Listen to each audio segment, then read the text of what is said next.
Okay, everyone. Hello, hello. How are you doing? I hope the sound is good. I hope the sound is fine. I've actually put some work into my setup now. Yo, Lunar, tell me how is the sound? How is the sound going? Also, I need to lift down my cats permanently because I'm cooking chicken and they freaking love it. Is good? Nice, nice. Okay, let's get to it. So, this is actually one of my favorite recipes we're going to be making today. I do this quite often. I try to not do it too often because I'd probably get tired of the dish if I did. But it is really nice. It's a really good kind of like a chicken salad that you can like have. I mean, I'm worried like calling it a salad might be overselling it. Technically, there's not that many vegetables in this, but it is pretty good. It is pretty good. Okay. I mean, look at this. This is crazy. I've actually got it set up so I can have my phone as like the chat thing. I can actually see you guys now. God damn, that's crazy. Look at that. Oh my god, he hasn't realized how much latency there actually is. God damn. Okay, so I'm gonna put you guys over here so I can actually see. And let's get to it. So we're gonna start off with making because we want to like quickly marinate the chicken. Like it's not really, it's more of a coating than a marinade per se, but we want to make sure that it's covered in. We're gonna make kind of a marinade, I guess, out of honey, gochujang, and salt, pepper, some soy, and sesame oil. That's basically it. Very simple, but really good. While we prepare that, I'm going to turn on the oven because just to make sure that this is actually kind of healthy, I'm going to be cooking the chicken in the oven, so I don't need an insane amount of oil to fry it in. Nope. My cat is trying to eat my chicken. He is being a menace. No. No. Oh, God. He just doesn't listen. He's actually crazy like that.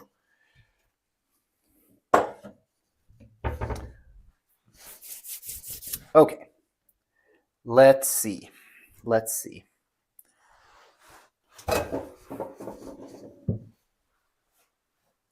He really does think that he can just like walk up to the chicken and just like literally eat it. He literally thinks this.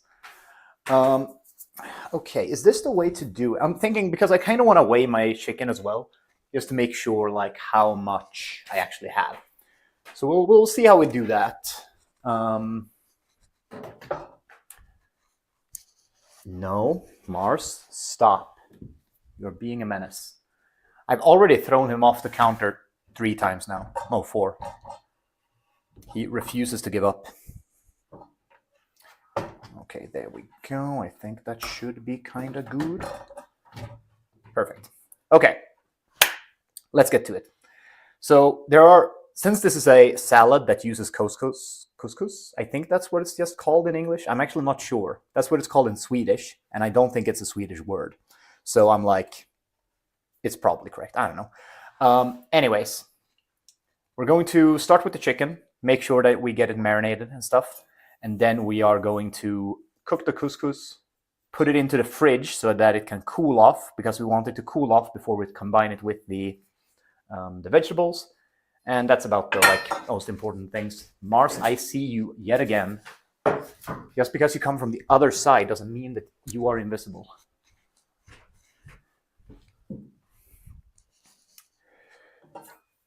Okay, let's go. So what we're going to start with is, I have a shit ton of chicken here. There's like a bizarre amount of chicken. Now these are the chickens that I usually buy. They've been, for some reason, like the store that I shop at have been running out of them constantly. So I don't even know like really why. Like, I mean, they're super cheap. It's really cheap chicken. So I mean, I guess that's why. But they always come with like this extra part, this like the chicken tender kind of. And usually I don't like using it for this kind of recipe. So I usually just cut them off and like put them to the side so I can freeze them and use them for later. That's what I usually do with them. So we're just going to keep doing that on each of these like chicken breasts that actually have them. Not all of them have them, mind you. So we'll see kind of how it goes. But yeah, after that, I usually just take the chicken breast and just cut it in half. Most of this is so that we get more flavor into it, because obviously we're doing a really quick. What the fuck? Mars, stop! I just like took out my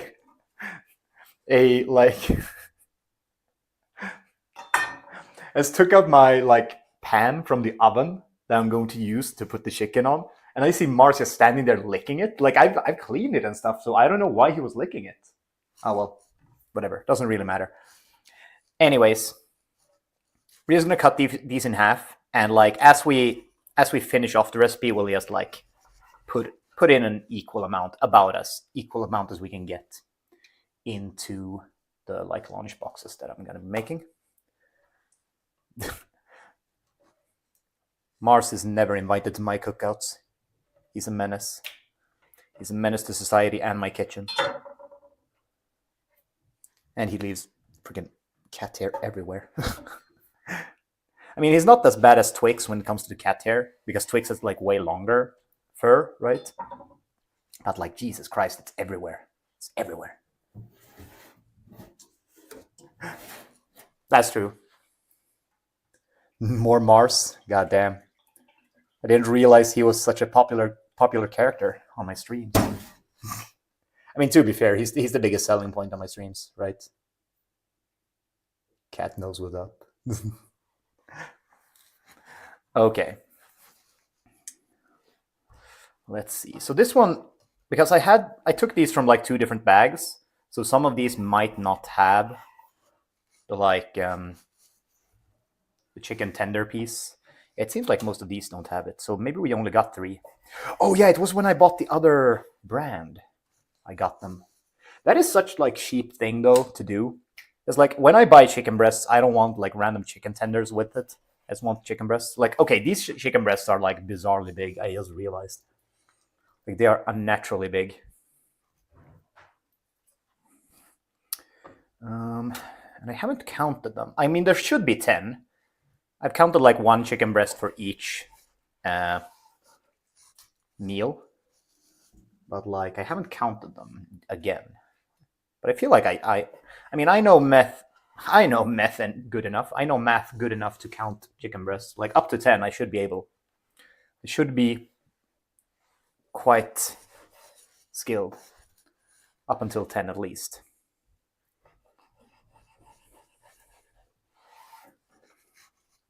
There we go. And then we have like 1. Oh, I thought it was tiny, but no, it was just folded onto itself weirdly. There we go. Okay, we're just gonna count them, just to be sure. But we can do that because we're weighing them, so we can do that when I'm doing the weighing. Oh God. Is the only reason? God damn, that's fucked up. Can't just say that.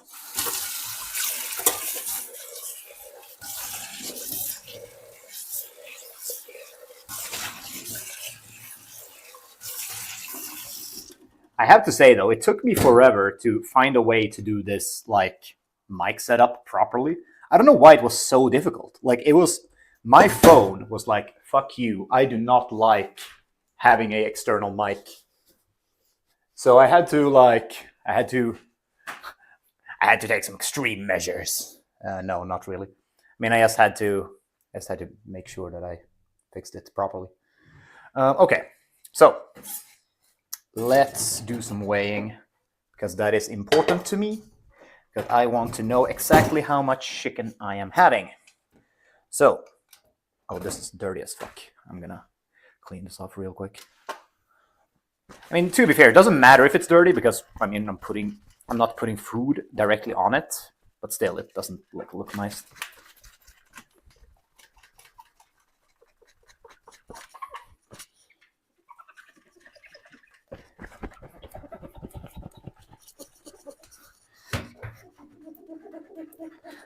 But yeah, the best superpower when cooking food is weighing out how much you're actually using if you want to like actually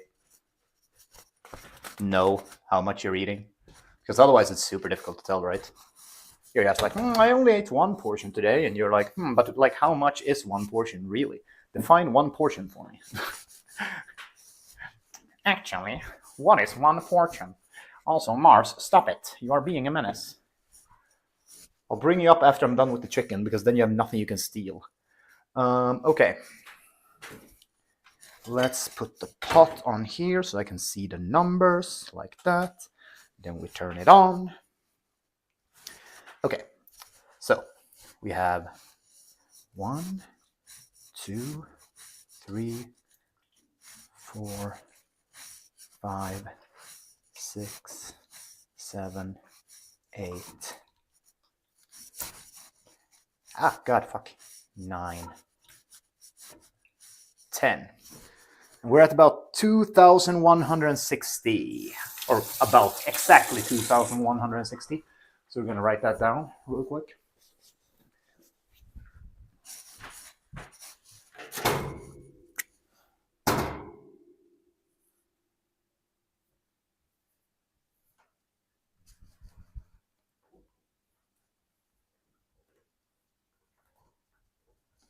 God, this pen sucks.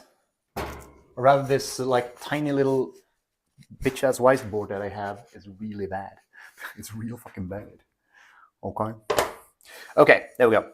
So, now the question is, I usually like marinating my stuff in bags because it just like, it covers stuff better. It's easier to like mix everything. But I guess we could do it in this pot. I mean, there's nothing really stopping me. No, I'm gonna do it in the bag. I'll do it in the bag. Okay. So let's turn this up for now. Boop. And then we need one more of these. I think we're gonna have quite a bit of like chicken, like leftover chicken from when I've been cooking. So maybe I'll use that for something at some point, like something more interesting, not just like my regular lunch meals. Because to be fair, my regular lunch meals are kind of boring. Like they're fine. They taste good, but they're not like super exciting. So maybe we could do something fun. I mean, it's not the right kind of chicken really to do any sort of fun frying. I mean, I guess I could do like chicken tenders. Oh, maybe doing chicken tenders like Korean style. That could be nice. That could be nice. Doing Korean styled chicken tendies. Let's wash this off real quick. Because obviously chicken is bad for you. It's raw. It's fucking raw.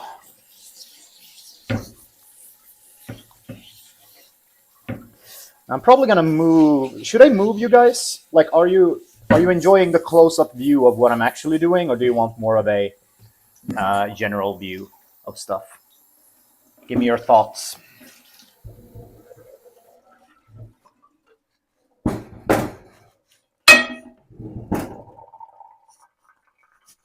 Give me your thoughts on that one, and we'll get back to it. We'll circle back to it.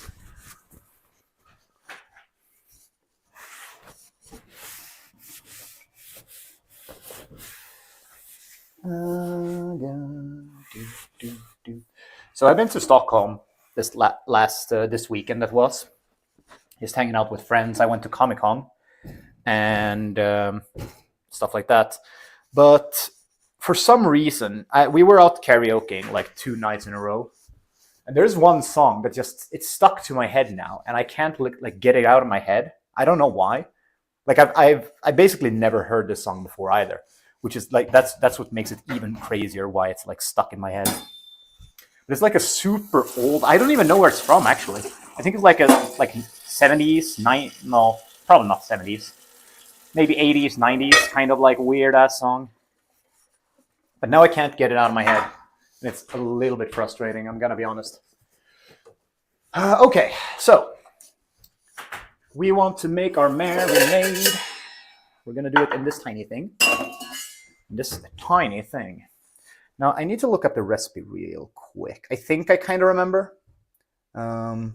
This setup that I have now makes it so much easier as well for me to look up and change stuff in the recipe, which is thank God, because that was like my biggest, what annoyed me the most when I was doing this before. Because like not being able to edit your recipe or like looking it up kind of annoyed the shit out of me. Well, that's a lot. Oof. That's fine though. That's fine. Do do do push pineapple, shake a tree. Do do do do do do do do do. Right. Okay. I don't know why this is here. I'm gonna be honest. Do I use it for anything? Oh yeah, no, yeah, okay. I remember. Yeah, we can actually do this. We'll delete that, yes, and we'll change this one. I'm just changing some stuff because like I realized that I've been using sesame oil instead of rapeseed oil anyways. I'm like, why should I? Why? But why? We'll change this to 40 grams as well. We don't need that much mayonnaise in this, I'm gonna be honest. Because that's gonna make it a lot healthier as well. There we go. Done. Recipe. So now I know what I need to do. Oh yeah, I should bring you guys up as well. I should bring you guys back. There we go. Summon Mars no Jutsu. Oh, I made all of these recipes. I made myself. So I have this app that I write them down in, just so I get the entire breakdown on like protein, calories, all that stuff. But I made the recipes like myself, basically. What I've done, like with this one for specifically, I kind of looked up a salad and I was like, it's kind of boring. So I decided to just like change it up into something that I thought was more interesting. The app is called Lose It, which is it's a really good app. It's free. There is a paid version as well, which gives you a lot more information. But I mean, the basic information you get with the free version is enough. No questions asked. But it's really good for like making recipes and tracking calorie intake, stuff like that. And that's basically what I've been using when I've been losing weight. So it's really, really good. Highly recommend. Now let's get to this. Gochujang chicken. Yeah, lose it. Exactly like that. So for this kind of like quick marinade that we'll be doing, I think these are basically the only things that I use. Yeah. This, a little bit of salt. Might add some mirin. Just a splash of mirin. And a little bit of soy. I was about to say, like, this is the only things that I use to puts like shit ton. Yeah. That's the one. That is the one. Okay. Let's start with the honey, because that's one of the few things that I feel like I would need to measure properly. And that should be about 40 grams. I think it was 40 grams. Let's have a look. Yeah, 40 grams. So, I mean, 40 grams of honey in a recipe is already like... Though, to be fair, I think this is like a difficult thing to kind of like... If you are thinking about calorie intake, right? It's kind of difficult to say. Like, I'm putting 40 grams of honey into my marinade, right? But how much of that marinade is actually something that I'll eat, right? It's very difficult to tell, because it's like how much gets left in the bag when I take out the chicken, stuff like that. So it's real difficult to tell, that sort of stuff. So it's a weird thing, really. I personally think that the app is really, really good. It helped me a lot to like keep on track with food and stuff. Now, to be fair, these last 2 weeks I've been kind of like slacking, mostly because it's winter and I don't feel like I need to be super conscious about that right now. Because I mean, let's be honest, I've lost. Yeah, it's hibernation time, man. It might as well get some extra fat built up. And plus, that makes the building muscles, like you eating more makes obviously building muscles faster, right? Because building muscles on a calorie deficit is a little bit slower, arguably, than if you are eating, your share of food. But I have like I've still been going for having like a calorie deficit, but not as big as I used to. But I'll probably after Christmas I'll probably switch up and go back onto it again, because I do want to lose about 8 more kilograms before summer. I mean, preferably before Mars, October, Mars. Oh God, why did I do that? That was stupid. I still need you. There we go. Okay, that should be about all the gochujang I can get out of this one. So let's open the next one. Now there's one, I have one big pet peeve with gochujang, and that is that it's the stickiest substance that ever existed. It's actually crazy.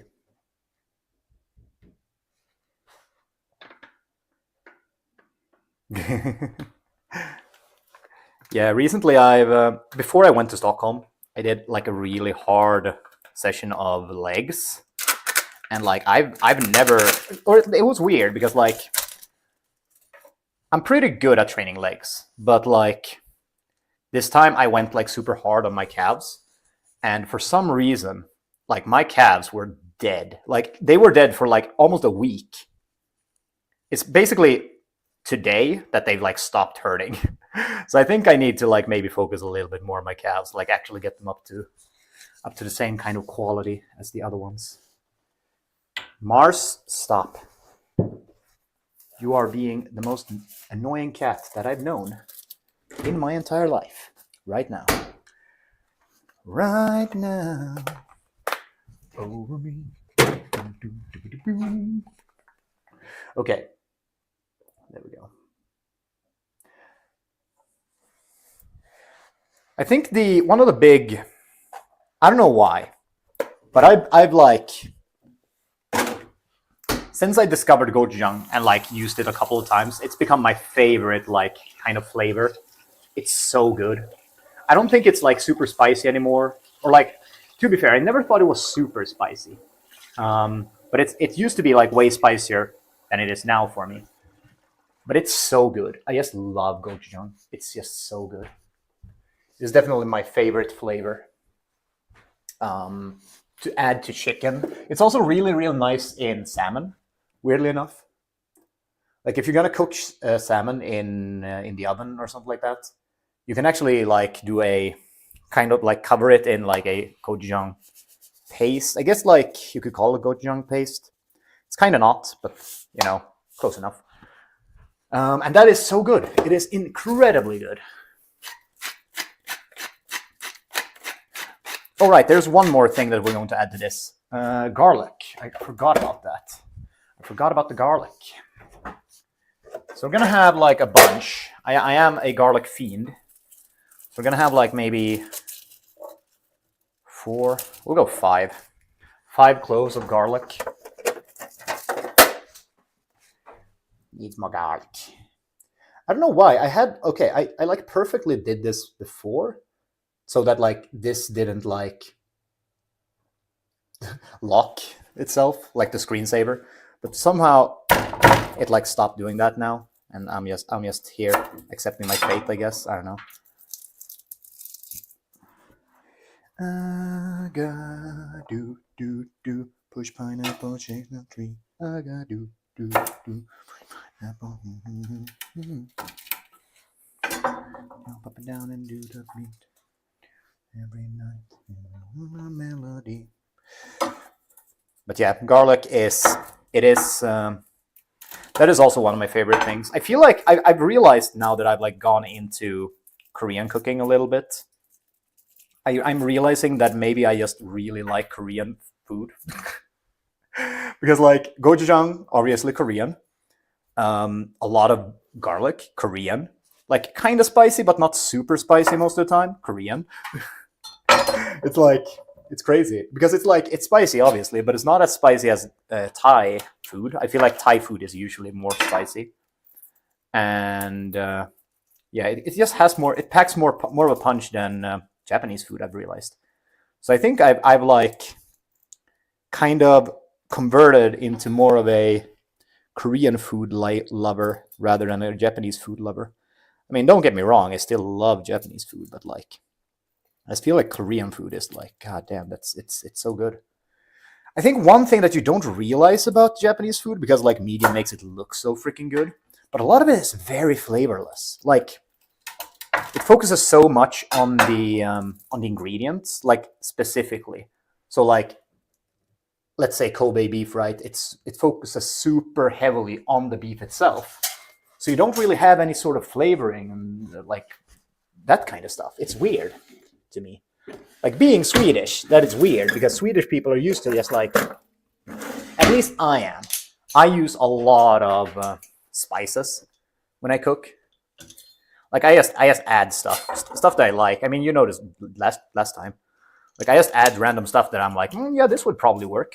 And yeah, I just feel like it doesn't really, like Japanese cooking just doesn't really do that. They just like try to keep it very simple, but very good in the simple way. Which is nice, but can also be kind of like meh to some people. At least certain dishes are like that. Like obviously ramen is super flavor heavy. But then we have other dishes which are like weirdly simple. Like all the rice bowls are usually like very simple as well. Though to be fair, they have a good combination of flavors. It's basically just like mirin, soy,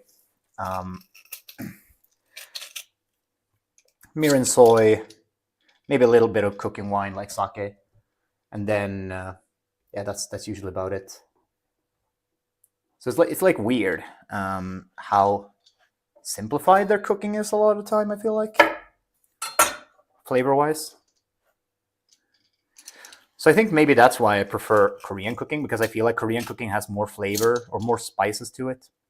It's more interesting flavors, to me at least. So maybe that's a big reason why I prefer it. Okay, there we go. We have all the garlic in the world. I actually might have put too much, but we'll see. I mean, to be fair, I don't think there's ever too much garlic for me. But I mean, the people that I work with are probably going to hate me. But that's just life. That is just life. Okay, so we're going to add, let's see, because this is where the like important actual measuring comes into play. We're going to add about 10 grams of this. There we go. 10 grams of sesame oil, and we'll add a splash of mirin. Just a very tiny splash, because mirin is kind of sweetish, and we don't want too much sugar. Then we'll add a little bit of soy. The reason why I don't want to add too much soy is because soy has a tendency to make the chicken like black when you marinate with it, which is not the look that I want for my chicken, preferably. Dude, I would actually love to go to South Korea. I think that would be really fun as well. That would be actually like really fun. I mean, I bet there are a lot of people that would be willing to go as well that I know. I think South Korea would be nice. Arguably, it is also more. It's nicer in it. Like you, obviously, knowing Korean is probably going to help, but I think they are more proficient in English than what Japanese people are. Japanese people are surprisingly bad at English. And I do think that Korean people are probably, I mean, I feel like they are maybe a little bit better. I don't know. That's the image I've gotten from them, but I don't know if that's correct or not. That might just be my assumptions. There we go. We have this nice little mixture of all our flavoring. Now we're just gonna put the chicken in a bag, and then I'm gonna pour this over it. We're gonna tie it up, and then I'm gonna massage this into the chicken. And preferably that should last for about like, I don't know.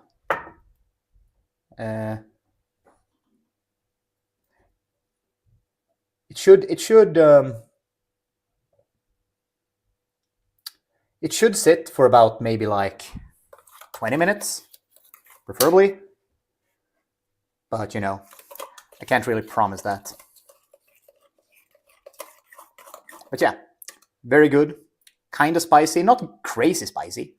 Like I could probably add like some sambal to this, or maybe just some like regular chili.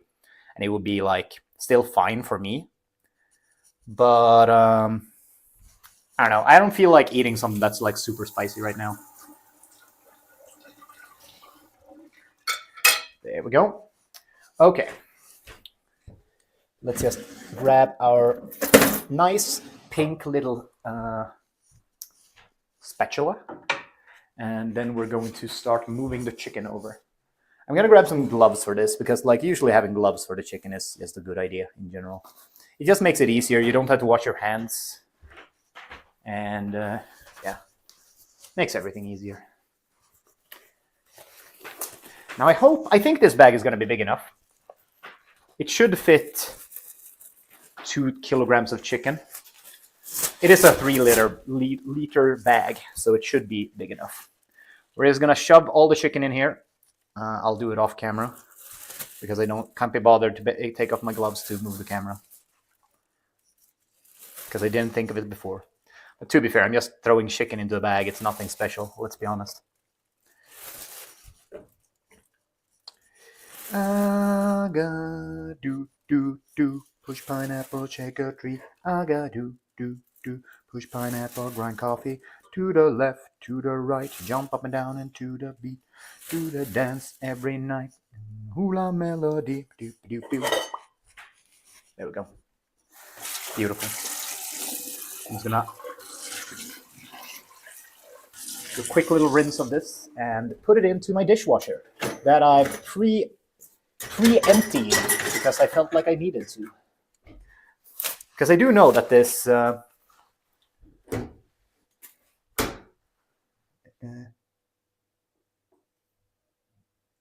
True.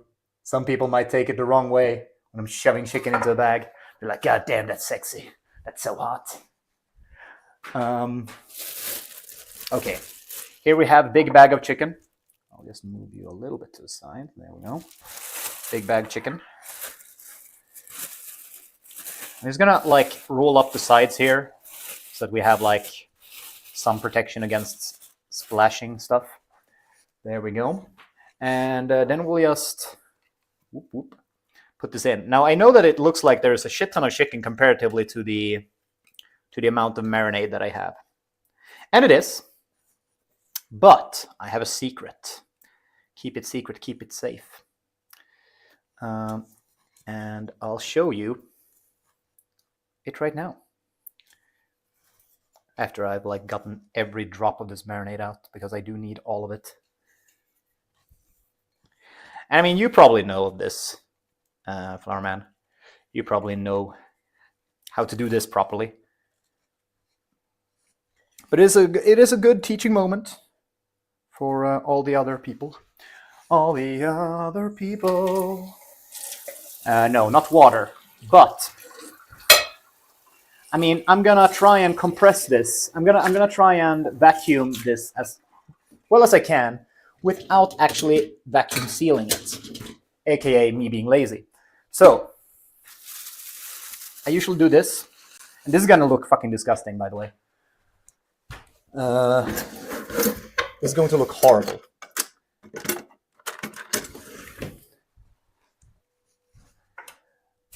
Here we go. Bring it up. So that's why I was like kind of proper when I put the chicken in as well, because I am going to suck the air out of this fucker. You disgusting.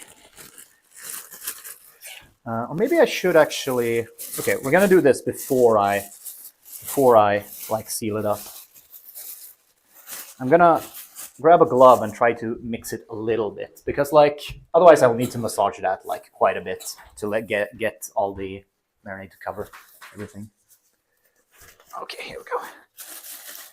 Just gonna move stuff around a little bit so that the marinade gets a little bit deeper down.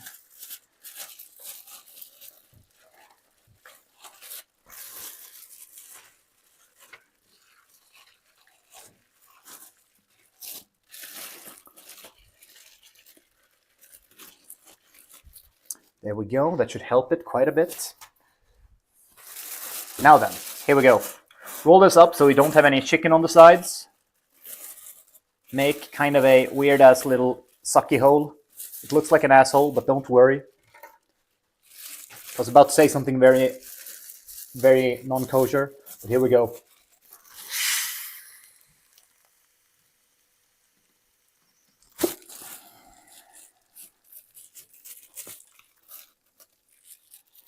And that is how to vacuum seal shit if you don't have a vacuum sealer.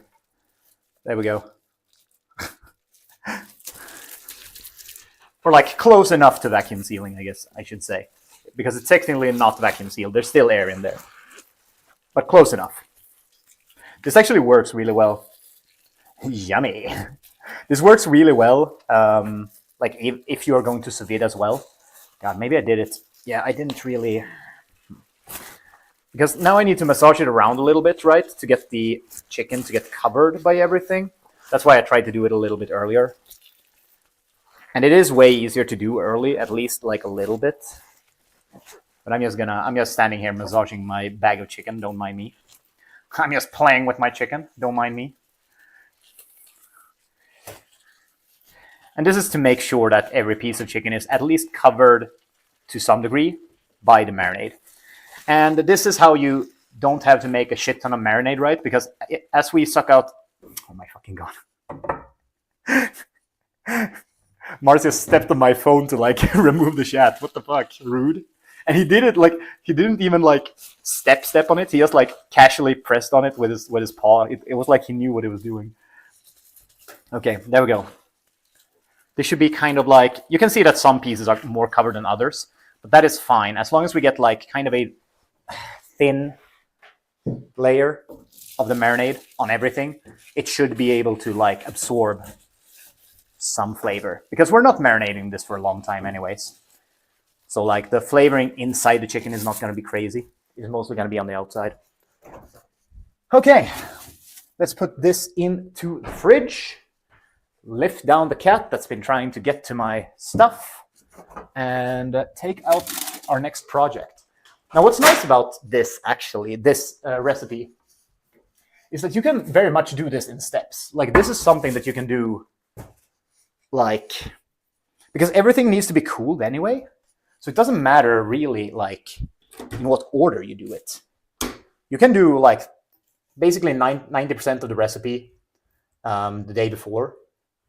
And then just like basically maybe finish the chicken or something at the end. Or like mix the salad together, like have everything ready for the salad. And then just mix it together kind of at the end, which is nice. It's kind of a easy to make recipe in that sort of sense. Also, hello Nick, how you doing? Hope you're having a lovely Monday. Monday.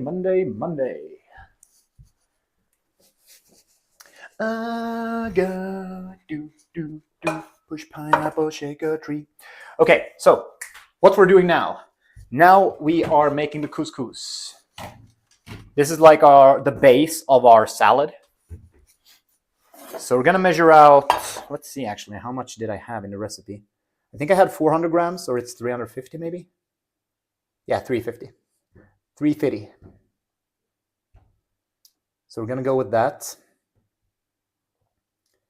And the couscous is really, really simple to cook. This is like the easiest thing to cook in the world, I feel like. Very easy. You basically just like boil water, as much water weight-wise as you have couscous. And then you just like, when it's boiling, you add the couscous and just put a lid on and leave it. And then you're done. Like you can even take the thing off the heat, right? So it's super, super simple, which I like.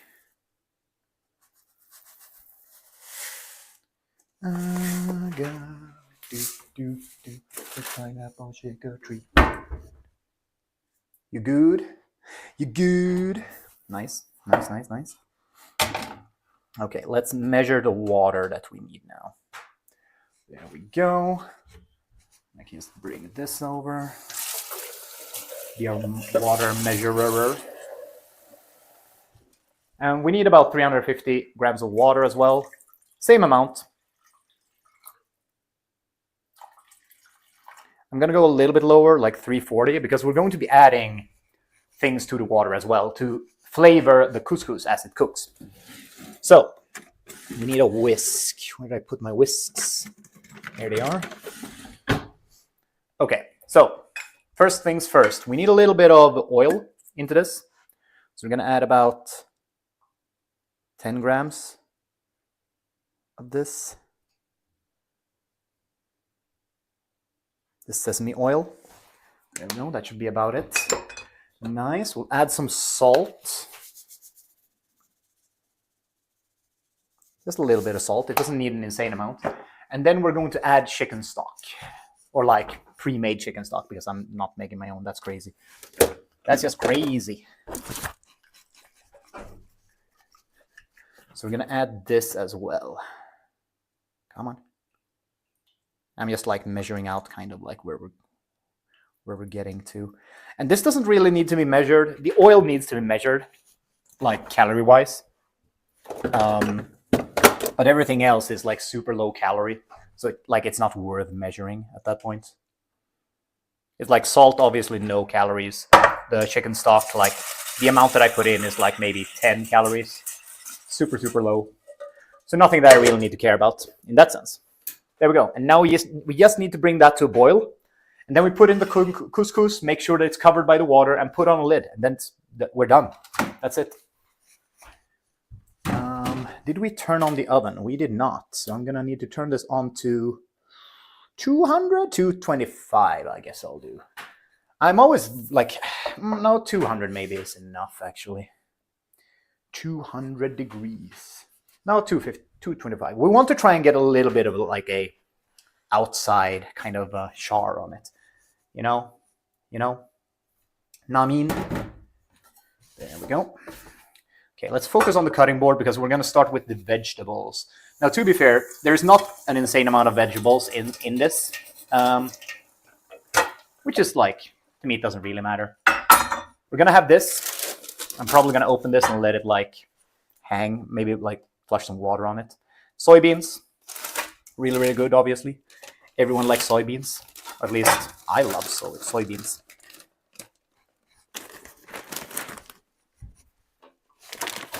I mentioned it before, but soybeans have become my favorite thing to have in just random stuff. It's just so good. So good. So good. So good. I mean, the only annoying part is my cats love them too. So they like fiend for it whenever I bring it out. I gotta do, push pineapple, shake a tree. I gotta do, push pineapple, grind coffee. To the left, to the right, jump up and down and to the beat. Dance every night, hula melody. It took me so long, by the way, to figure out with this setup how to actually do it properly. Like, I don't know why I had such a hard time thinking of this, but it was so obvious after I did. So I was like, okay, how do I properly set this up so I can like make sense in my mind? So I can control stuff well, I can use my phone properly. So I do have an extra phone, right? So I was like, okay, but like, how can I properly connect that one? Because that one doesn't have really like a SIM card or anything. It's just like a random phone that I have for work. Like I've done work stuff with it, and I still have it at home. So I was like, okay, you know what I can do? I can download an app and connect it by Wi-Fi to my computer. And then it's basically a camera that's wireless. I was like, hell yeah, that's a great idea. So that's what I did. And somehow I got a wireless camera now. And since that was an easy solution, then I could connect my wireless headset or like my microphone into my computer instead, which was way easier to get to like actually identify the microphone comparatively to my fucking phone, because apparently my phone doesn't know what a microphone is. I don't know. Anyways, that's where we are now. That's how we got here. Random tangent. But anyways, that doesn't really have anything to do with this. I just wanted to tell you guys because I'm pretty proud at how I set this up. So now I actually have my regular phone as my like chat phone, and I have like my weird ass work phone that doesn't really do anything anyways, as my camera phone, and everything is solved. The only problem I can think of right now is that it's, I mean, if it runs out of battery, but it's usually at 100% because I usually just have it plugged in like the charger, so it's usually at 100%. And yeah, I don't know. Probably isn't even a problem. Yeah, do.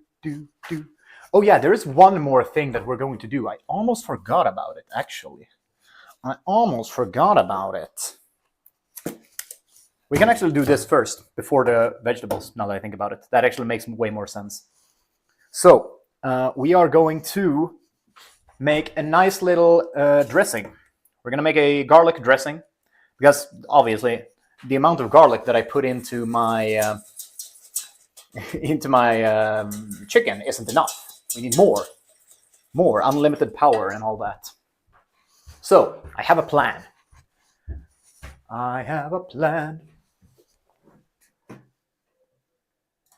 And that plan is to add a bunch of garlic to my sauce as well. Let's see. Let's get this going then. What did I put it in here? I might need to wash this actually. Yeah, I'm gonna have to quickly wash this by hand. That's fine though. To be fair, I think if I were really crazy about gochujang, I could probably put some in this dressing as well, just to get like even more flavor out of it. But you know, I was like, nah, I'll just calm yourself, Peter. Calm yourself. You need to calm yourself. There we go. It's washed, and our water is boiling here. Super boiling. So let's have a look at that. Boom. Done.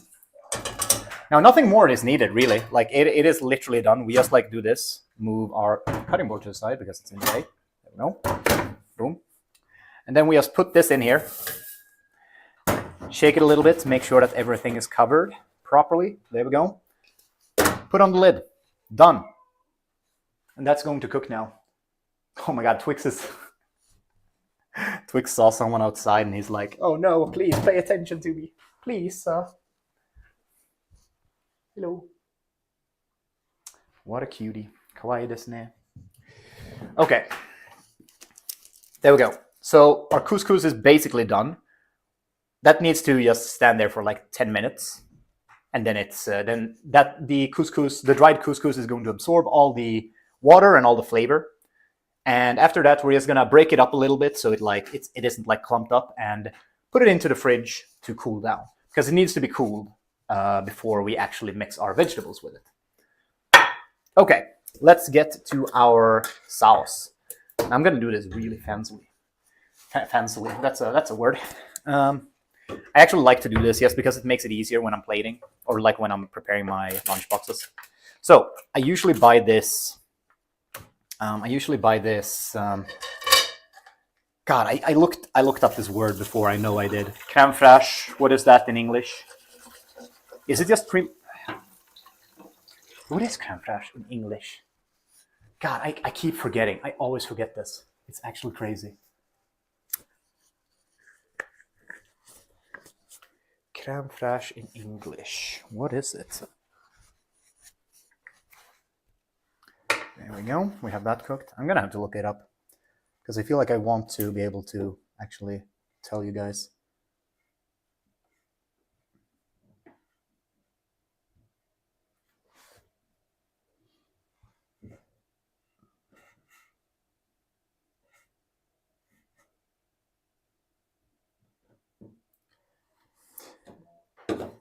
Huh. I mean, crème fraîche. Crème fraîche. I don't know.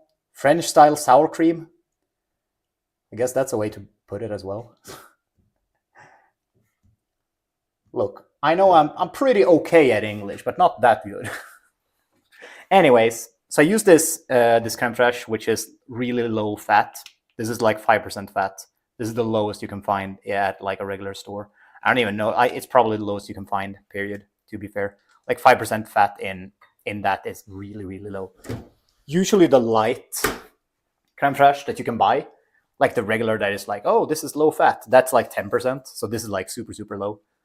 And like the regular one is at like 20 something percent, I think.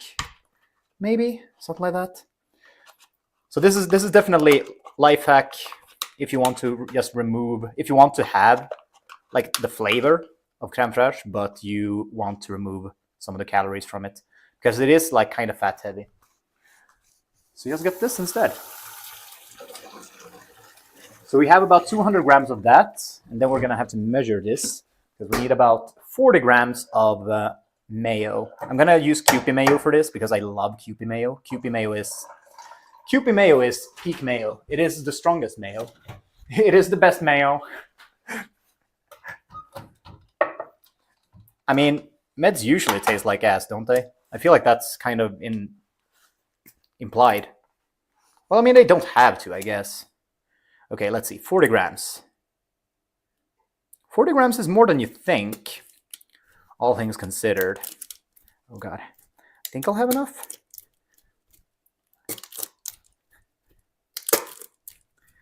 But yeah, if you're ever considering making like something that's going to have mayonnaise in it, always go for Kewpie mayo. Kewpie mayo is OP.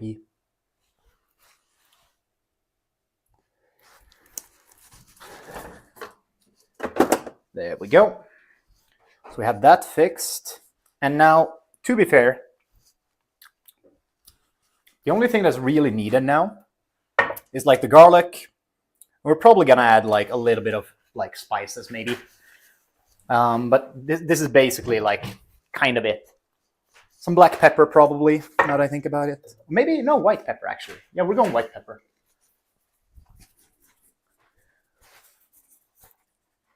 I mean, you're not supposed to taste the pills, man. You're supposed to just swallow them whole. Just take water in your mouth and just shove them in there. Don't think about it too hard. There we go.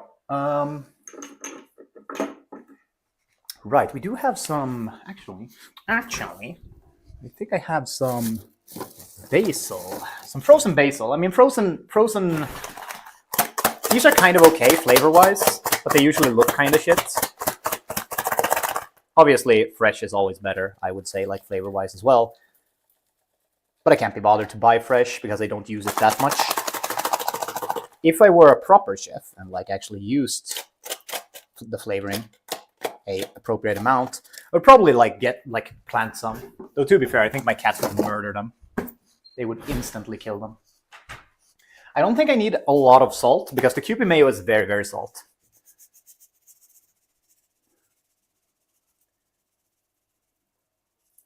There we go. Ass flavored pills, hell yeah. Well, I mean, maybe it isn't lazy. It's just like more convenient to have the frozen one, right? It just makes more sense in that sort of sense because I don't use it a lot. But if I were to use it a lot, I would probably actually just plant some basil and stuff like that. Like have that. Yeah, I think, oh, is 2? I'll do 3 cloves of garlic. No, I'll do 2. I'll do 2. We have a lot of garlic. Snake, are you okay? Snake? Snake? What do you mean? What do you mean? I mean, to be fair, I don't have a lot of mods. I don't trust anyone. I just haven't asked anyone to be a mod.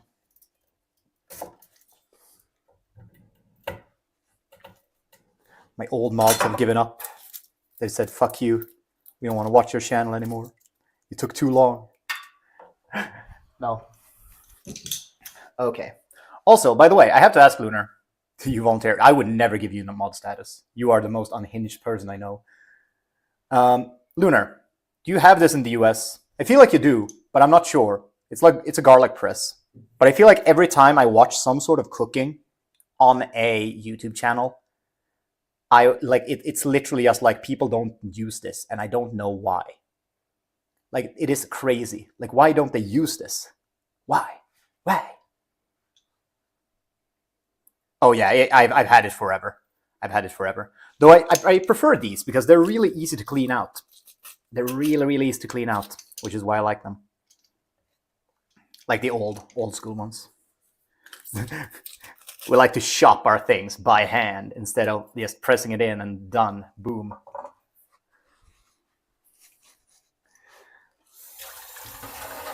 No, I always, when in doubt, garlic press. I mean, to be fair, I do also have a microplaner, and you can use that as well. That works like just as well. Maybe not equally as fast, but like kind of. Not far from. So I would also recommend that if you want to speed up your garlic chopping process when cooking. Hot tip, when in doubt. Ow, fuck.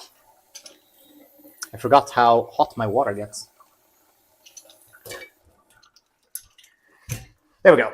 So, we have basically everything we need in here. He's tried several times, Flower Man. It's fine. He's tried several times. But he lives in the US. What's he gonna do? Travel here? I've tried to get him over here, but he refuses. Crazy bastard. Okay, let's just mix everything in here. We have a little bit. I saw there was a little bit of a ice piece of like the basil.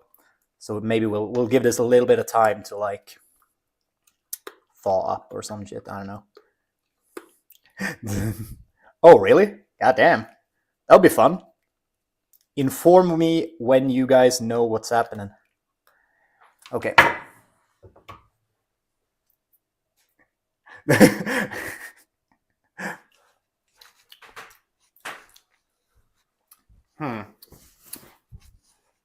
Needs a little bit more, maybe not more salt. Yeah, a little bit more salt. A little bit more salt. I mean, there are worse things you can be obsessed with than ass, I guess. There is worse. Do I have... Okay, I feel like I need something sour, a little bit more sour for this. I need something a little bit sour.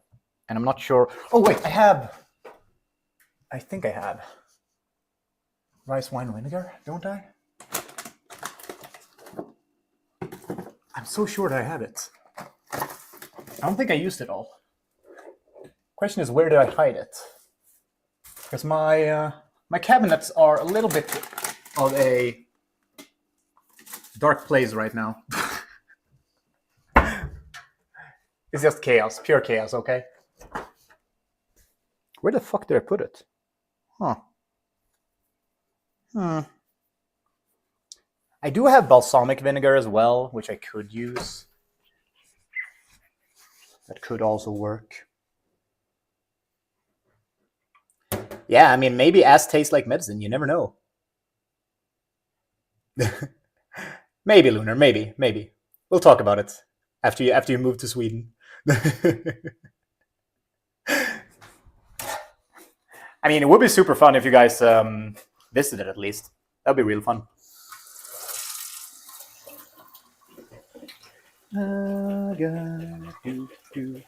Push pineapple, shake, pineapple, grind coffee, to the left, to the right, up down to the beat, to the dance every night, hula melody. Okay. Okay, do I go... Oh yeah, I should put my couscous. Right. I kind of forgot about the couscous in all the excitement here. So I need to fix that. But yeah, that's what it looks like when it's done. Nothing special, really. I'm just going to grab a fork and just like kind of rip into it a little bit.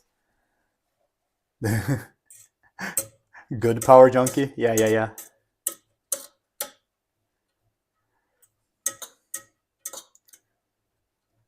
Oh yeah, you should definitely come to Kiruna.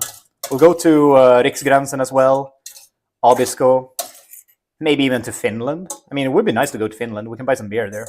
Get some proper like Finnish beer that are like not super strong. So you can drink like 12 of them without dying. There we go. That is, okay, this is going to sound really, really close to alcoholic. Or, I mean, arguably it's a good argument. But I would like for Sweden to bring back kind of like medium strong beers in the regular stores, okay? Okay, listen. I know it sounds crazy, but imagine if you could go into any store, like you could go into Ica or Coop and go like, yeah, I'm just gonna buy some beers. I'll grab like a 12-pack. Just get some like 4.5% beer. I feel like that's fair and fine, right? That's fine. I mean, that would also be good, I guess. No, I mean, the Systembolaget should be for, I personally think that Systembolaget should be for hard liquor. Like really strong liquor, because that's kind of important to control, I guess. Because Denmark doesn't have a history of extreme alcoholism. I mean, maybe they do. I wouldn't know, actually. I don't know Denmark's history, so they might. Maybe they do. Maybe they don't. Who knows? Oh, God. Do I have enough? Oh, yeah, I have enough. I just kind of realized that I didn't have a lot of, like, baking sheet paper. What is it called? Baking paper? Baker's paper? Paper? Baker? I'm having a stroke. There we go. I mean, to be fair, when I went to Copenhagen this summer, that was such a good trip. Like, Copenhagen is an amazing city. It's so fun to be there. Like, there's a lot to do. Really nice city. Like, looks real nice, and it's just nice being there in the summer.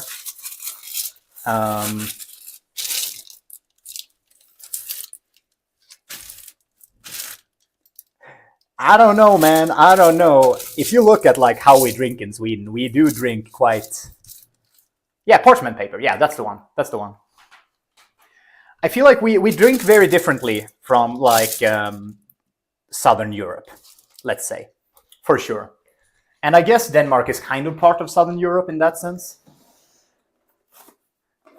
I don't know if they have the same alcohol history as us, but like, I mean, we drink very aggressively and intensely during the weekends.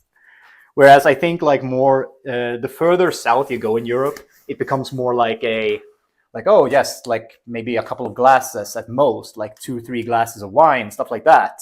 Here it's like, yeah, so we're going to party today, so I brought the entire store of alcohol. It's a really bad way of drinking, to be fair. Oh yeah, right. I was supposed to look at this. Let's have a proper look for the rice wine vinegar. Push pineapple, shake a tree. Up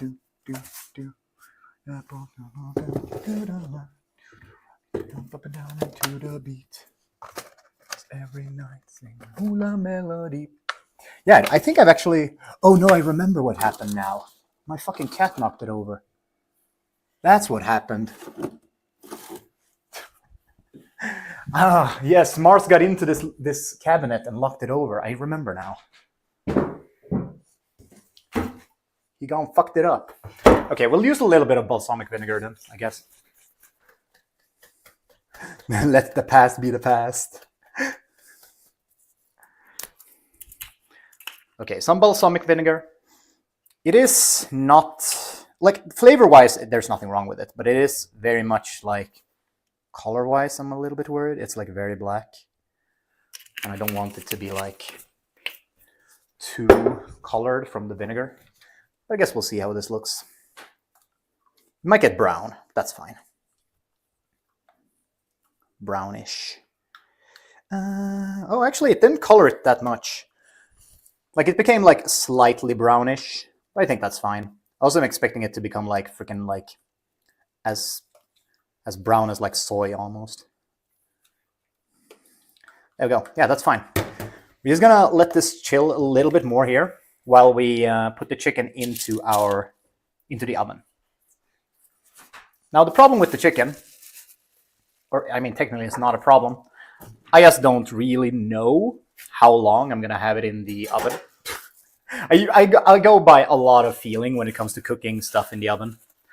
I just go like, it looks pretty good now. Looking pretty good. But yeah, we're gonna place this on this thing. We might need to, I mean, there should be space enough for all the chicken, hopefully. But I cannot promise that is true. It might be a lie. because I've done this several times, and every time I've been like, it's almost like it's close to not fitting, but it usually fits.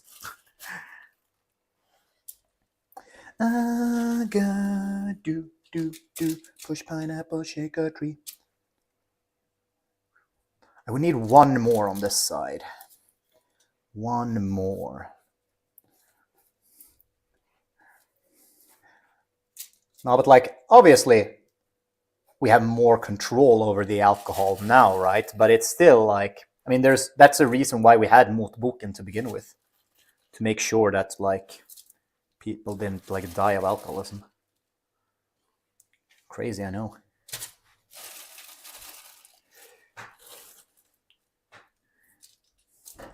And I know that you know this too, because we have literally the same education.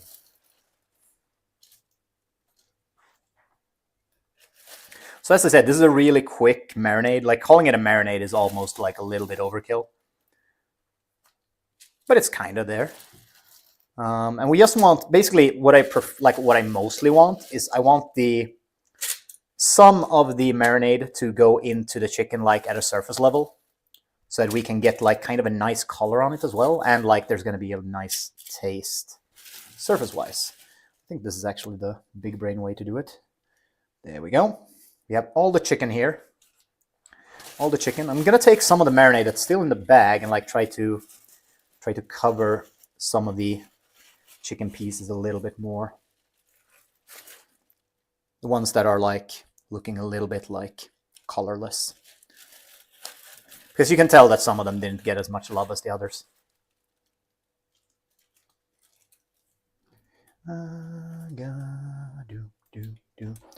Apple, shake a tree.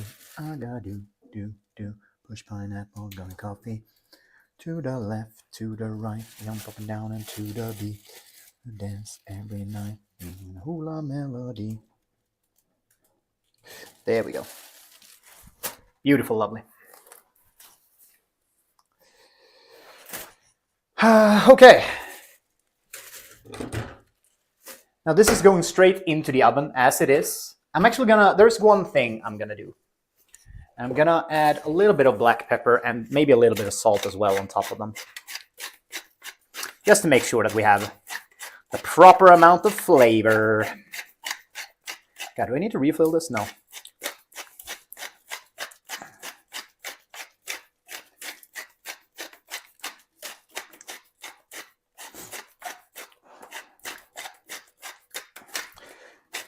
Actually, like if I were to do this like a proper, more like Korean style, I guess I should add white pepper instead, because I think white pepper is more common in Korean cooking comparatively to black pepper.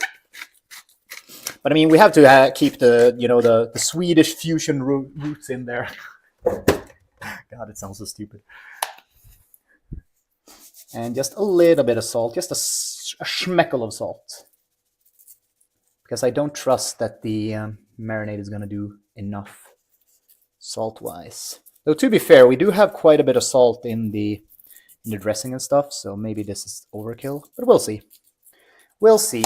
It's always kind of an adventure when I cook this, because I've cooked this several times. This is like my 6th or 7th time that I made this for like my lunch boxes. But I always make it differently every time, because I get feeling and I'm like, actually, let's change this up. Stupidly enough. Now I think this usually needs about 15 to 20 minutes. It needs more salt. I mean, to be fair, that is very much, that's most of Sweden, really.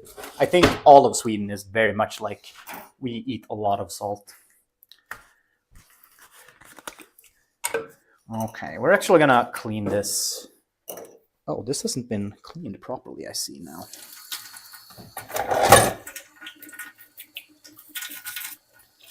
There we go. It had some residue on it from last time I cooked. So the reason why I like using this bottle is because it just makes the plating, or like when I'm putting it into the lunch boxes, way easier. I can just like grab this and just like sauce, done. I also love that my description didn't explain anything. I just went And I'm just expecting you to know what I mean by that.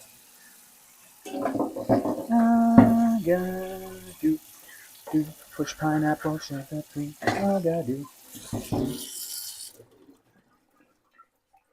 There we go. Oh yeah, for sure, for sure. We're like really bad when it comes to salt. We definitely have too much salt in most stuff that we eat. And that is something that I've actually never, like even when I started to try and eat healthier, I was like, you know what, salt, I can have one thing that I eat that is very unhealthy, and salt is gonna be the hill that I die on for that. Because I do love salt. Oh, sorry, I covered the mic for a little bit there. I do love salt. Salt is good. It's so good. Is a bueno, is a good show. Let's see. Yeah, there we go. Can you guys see this properly? I think you can. This should be fine. I'm gonna grab that, and we're gonna start pouring our dressing into this. Now, this is always an adventure. Trying to do this without like too much spillage.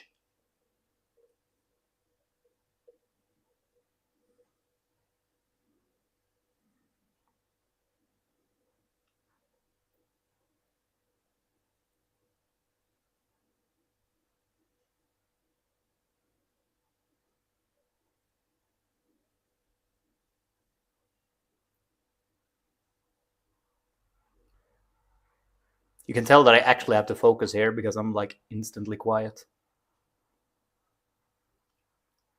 God, why is it so intense pouring fucking dressing into a bottle? It is at times like these I wish the dressing was more like watery, because then it would be easier. But I don't want it more watery like consistency-wise when I'm eating. But I want it more watery right now. Quite the conundrum I have here. Also, if I do remember, usually when I make this, it's a little bit too much for this one. Like it usually like just about fits everything into the bottle, which is kind of crazy that I don't even measure most of the stuff, and I somehow even like make it kind of close anyways every time. That's actually kind of crazy. Do pineapple shake a tree. Do pineapple ground coffee. To the left, to the right, jump up and down into the beat. It's every night singing a hula melody. There we go.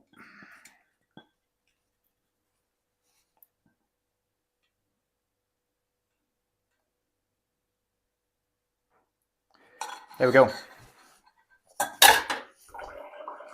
Not as much as last time, but pretty good.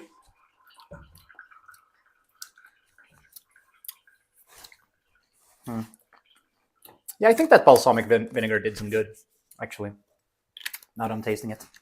And I think 2 cloves of garlic was the right choice. It's not super garlicky, which I think it would have been if I added more. So, go figure. Anyways, let's get to the last part. We have our 2 vegetables. Crazy, I know. Technically 3. We do have the soybeans as well. But we're just going to have cucumber and some red onion in our salad. That is literally the only 2 vegetables that we're using.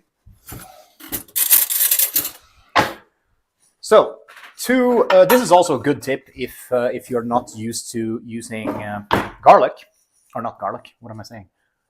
Where did I put my knife? I put it in a smart place, probably. Oh, there. Right. Right. So, if you are ever going to use cucumber in a recipe that you are not going to be consuming the same day, do this. This is a hot tip to make sure that it stays fresh for longer and doesn't become a wet mess, unless you want that. Let's see. This is also something you do when you make tzatziki. So would recommend. And that is to literally just split the garlic in the middle, like so. There we go. And we're gonna move this because we need some room here. I just moved my soybeans a little bit. So this is the second thing that we do, right? To make sure that this stays kind of good for a long time. The only thing that will happen to the cucumber now is that it will wilt a little bit, like as it's been like sitting there for a couple of days. It becomes a little bit soft. It loses a little bit of its crunch, but it's way better than it being like super wet. And what you want to do is you want to scoop out the innards, right, where all the seeds are, because that is where most of the water for the cucumber is. And that is the best way to make sure that your salad or whatever you're making, it doesn't become a wet mess of garlicky or cucumbery water. So I'm just going to do this into my sink here because that's the best way to do it, to be fair. I'm just going to scrape out all the seeds, get rid of as much water as I can without like removing too much flavor or the crunchiness. Though to be fair, I mean, I have the cucumber in this mostly because like for some reason I chose cucumber. I was like, cucumber doesn't have a lot of calories, so I'll use that.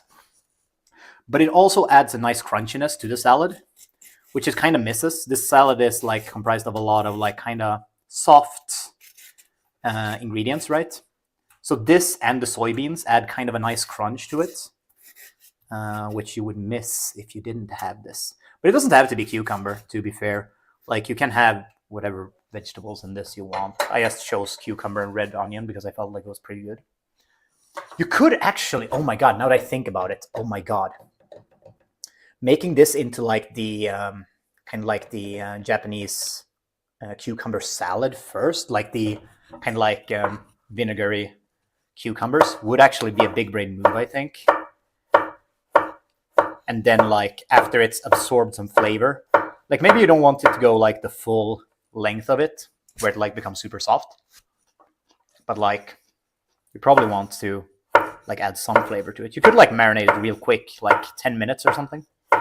But to be fair, maybe that adds too much flavor. We already have a lot of flavor in this. So maybe that's a little bit too ambitious. But yeah, I usually just cut them up to half moons like this. You can cut them smaller, obviously. But I just like having like different sizes in the dish itself. It just adds a little bit more texture and like crunch to it. And this is definitely my favorite salad, by the way. I just think it's so good. It's pretty easy to make. And you can keep it in your fridge for like, I usually keep this for like, yeah, I mean, I'm making 10 lunch boxes or like 10 portions. So I usually keep this in my fridge for about 5 days at least. And I mean, the only thing that really happens is the cucumber wilts a little bit. So it becomes a little bit soft. Other than that, it's fine. You can keep this for quite a bit. As long as you're using fresh ingredients, right? Like not like you bought them like 2-3 days ago. Just make sure they're kind of fresh. That's the important part. But yeah, I use about 1 cucumber for this because I don't want too much.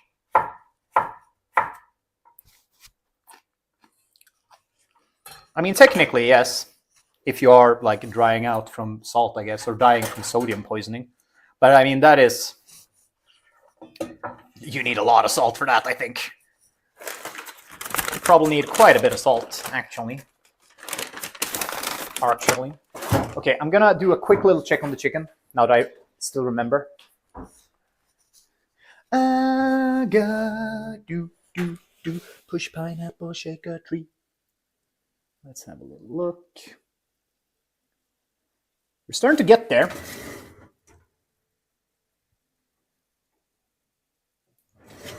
We're at like 55 degrees on the chicken, which is like, we want to go up to like 60, 65 maybe. No, probably a little bit higher, 68. Because then the last two, 67, 68 is probably preferable. because then we get enough to like the residual heat after we take it out is going to cook it through. But we're getting there. We're almost there. And then after that, boringly enough, we need to put it into the fridge yet again to cool it down a little bit, because we don't want to mix. You should try and avoid, if you can, to mix hot and cold ingredients. If you're like, unless you're going to like heat it up, obviously. But if you, for example, now like I don't want to put hot chicken onto my cold salad, right? To begin with, it will probably fuck over the vegetables, but also it that is a way to create bacteria quite badly. So you need to be kind of make sure you don't do that.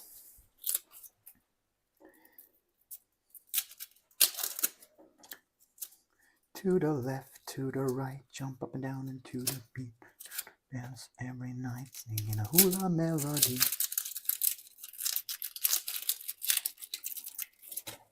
There we go. Now we're just going to chop some red onion, as I said. This is basically the last thing we have to do. Then it's just like wait and like get stuff to cool down, stuff like that. So we're going to have some time on our hands. And I don't know how to spend it. I haven't decided yet. I have this weird little project in my freezer. I decided to make some mozzarella sticks, but I was like, regular mozzarella sticks are kind of boring. So I made some mashed potatoes and like wrapped the mozzarella in mashed potatoes, and then I like froze them to be able to like bread them properly for when I'm making them. But I haven't done that yet, and like I've had them there for a while now. I think they're still good, but we're getting to the point where I need to like either throw them away or actually cook them. So I'm considering maybe doing that at some point on some stream. I think that could be fun, doing some frying. I would also like to make some katsu, maybe make some katsu curry. I mean, I've never tried it, but I feel like it's probably good. I mean, mashed potatoes are good, mozzarella is good, and then you like dip it into some sort of sauce. I don't know, maybe make a marinara sauce or something to dip it into. I think it could be real nice. I think the only problem is like you would probably need to double freaking coat them, just to make sure that nothing leaks out into the oil. I think that's a big thing. But other than that, I think it could be pretty good. Now, for the red onion, I usually like kind of chop it, not super finely. Doesn't need to be like anything fancy, really. Just make sure that it's like kind of okay sized pieces, you know. Whatever you like, really. No, not double fry, but double coat. Add a double coating. So right, like you first put them into flour, right? Then you put them into egg wash. Then you put them into panko. Then you do egg wash again. Yeah, double battered. But yeah, you do flour with spices, egg wash, panko. Then you do egg wash again and panko to make sure that it's like really thick. And that's just to make sure, you know, that like the mashed potatoes or the mozzarella doesn't leak out of the mozzarella stick, I guess. I kind of usually do that if I make cordon bleu as well. Cordon bleu. I usually double batter them just to make sure that it's... The thing is, like, battered is kind of the wrong word. I mean, it's technically the right word, I guess. But like, I feel like when it's battered, it's like you actually have a batter, right? Rather than like a panko coating. But I guess it's kind of the same.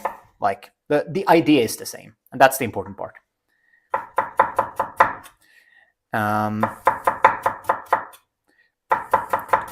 Maybe we should make that at some point. Cordon bleu. That would be so good. That is super unhealthy though, but it's so good. Like some proper one with pork. Maybe we'll make it with chicken. It is nice with chicken as well. It's like ham and cheese filled chicken fillets. Oh, it's so good.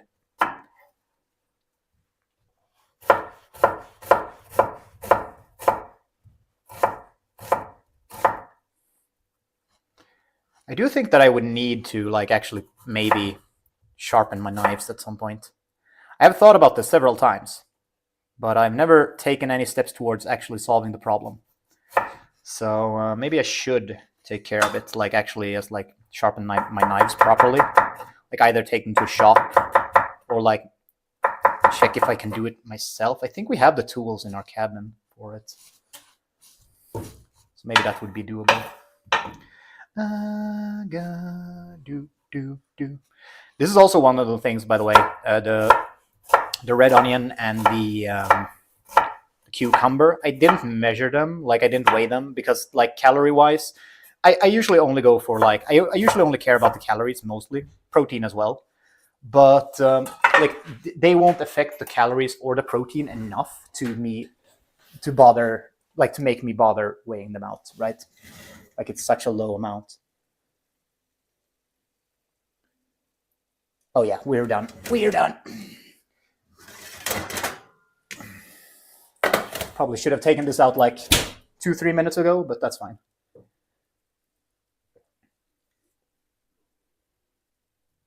Yeah, this is fine. It's a-okay. Okay. So I'm gonna show you here. Le chicken. This is what it looks like when it's done in the oven. Pretty good, pretty good. It gets this nice orange color from the gochujang, right? Or orangey red. So I'm gonna pour away the juices, mostly because I don't want too much juice. Like it doesn't really matter. You don't have to do it. I just like doing it because it like makes it easier a little bit for me. So I'm gonna need to have it outside for a little bit, and like so the metal itself cools down a little bit, because we're gonna put it into the fridge after. And I don't really have a fridge where I can have it in a way that like the sides wouldn't be touching. So I want to make sure that it doesn't melt anything if it's too hot. So he's going to leave it out for like a couple of minutes, let it cool off a little bit, and then we're going to shove it into the fridge to like really do some proper cooling. And after that, like while that's happening, we're going to mix up our salad, but because at that point our couscous should be cooled enough and we can just go crazy. Boom, there we go.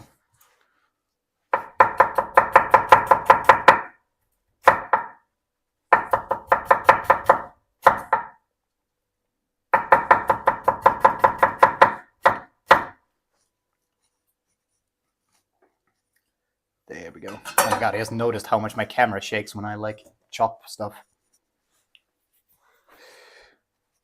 There we go. Okay. Yeah, I think we are basically done. Like, it's just waiting time at this point. I'm just gonna put this in. Yeah, it's not too hot. It's not gonna melt anything. It's not melt the sides of my fridge hot, you know?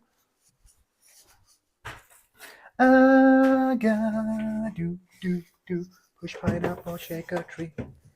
Come on. Oh, there we go. Get in there. Now, obviously, my fridge is not made to have those kinds of things inside of it. So it's a little bit too big, but that's fine. Like, I can close it, and that's the important part. Ooh, maybe this hasn't cooled enough, really. It's kind of like, it's not cool, but it's kind of not hot either. We'll leave it for a little bit.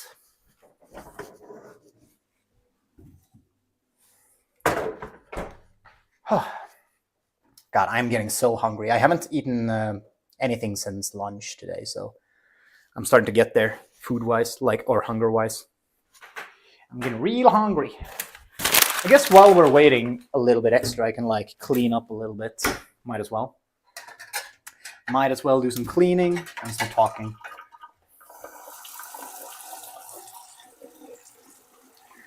But yeah, I've actually been enjoying doing these cooking streams because I'm like, when I started them, I was thinking like, you know what, I might as well stream them because like, I am doing this cooking most of the time like at a time where I'm not doing anything else, right? So I might as well just do cooking streams.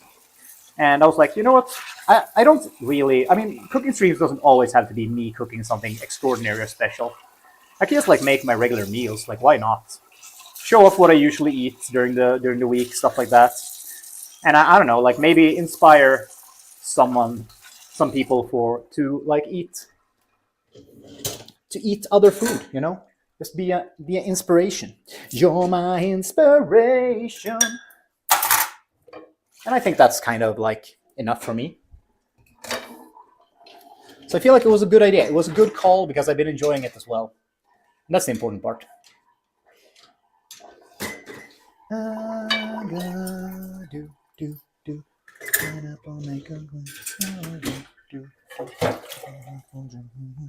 To the left, to the right, jump up and down to the beat.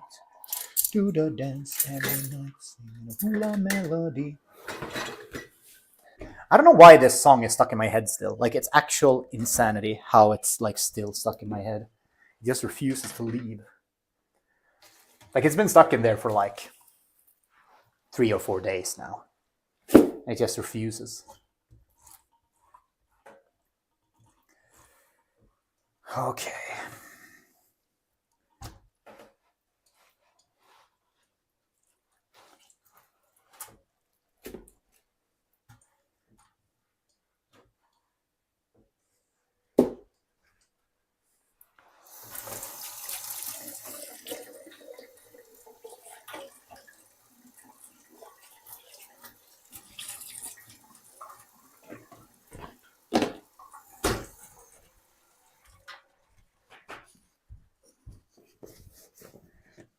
There we go. Let me actually go over to my computer and have a little look. I actually haven't looked in the entire stream. Like, I did one quick little look. All right. My cat has stolen my chair, but that's fine because I wasn't sitting in it. So I feel like he's justified in having it at this point. To the left, to the right, jump up and down and to the beat. Do, do, do, do, do, do, do, do, do. Okay. How long have I been streaming? Oh, 1 hour 30. Okay, that's longer than I thought it would take. I'm gonna be honest. I thought it would be a little faster. I mean, it's the cooling down of stuff that takes a lot of time as well, I guess. Maybe I didn't plan this out as well as I thought I did. Maybe I could have been a little bit more efficient.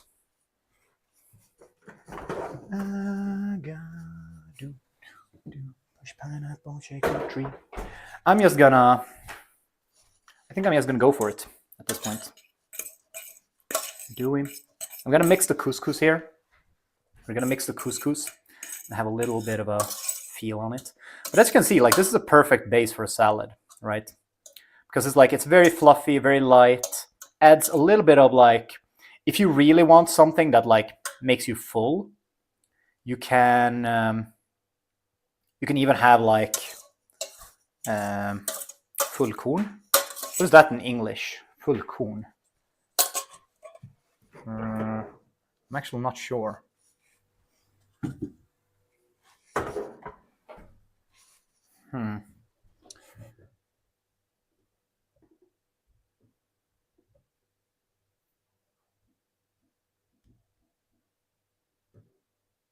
Here we go. Oh yeah, whole grain. Yeah, so like if you want it to be more filling or like have more fiber, you can have whole grain couscous instead, which is just as good, I would say. I mean, I don't prefer any of those, I'm gonna be honest. I think both of them are really, really good. So both work, if you ask me. Okay, let's start putting a little bit of stuff together at least. So let's do this a little bit. There we go. That is our bowl that we're going to mix the salad in. And after we mixed our salad, we're gonna put the salad first. So I've tried this several different ways, and I found the perfect solution for this, or the perfect way to do it rather. When you're putting this into your lunchbox, you want to put it salad first, add the dressing on top of the salad, and then add the chicken. Because I noticed that like if you add it on the chicken, it's really hard to mix it in a way to like get the dressing to coat the salad, which is what you want really. So, I mean, it just makes sense to have it underneath the chicken. At least to me. Okay, let's add our like red onion, stuff like that to this. Let's see how it goes. Singing a hula melody.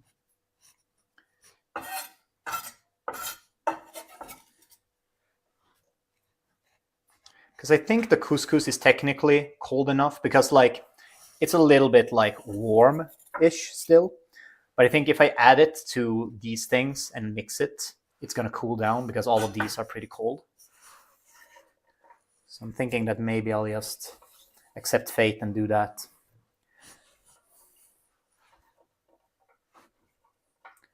And the chicken is always like a little bit of an issue, right? Because it needs some time to cool off. So we might not do it during the stream.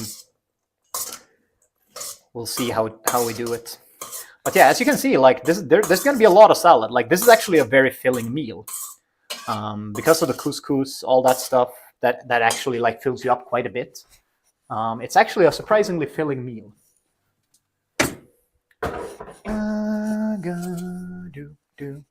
Push pineapple, shake a tree. To the left, to the right, jump up and down and to the beat. To the dance every night, singing a hula melody.